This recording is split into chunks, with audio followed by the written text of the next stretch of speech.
Schools, the reason why they started schools was in order to teach them how to work in factories.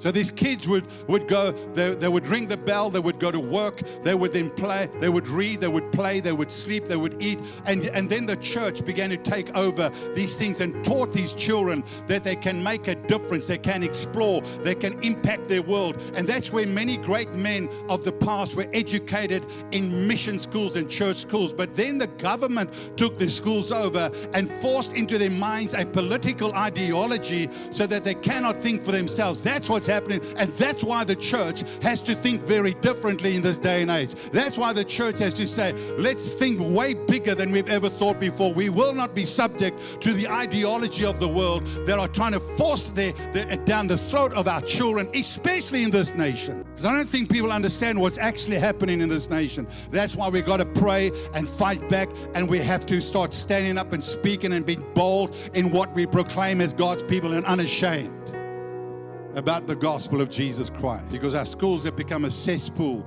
of demonic ideologies, telling our kids that you are what you feel and that you can do anything, and there's so many different genders, and parents have no right and take hormones. If you feel like you're a girl but you're a boy, you can take hormones and come to school dressed in a dress with makeup on. That's what's happening in our schools all around us.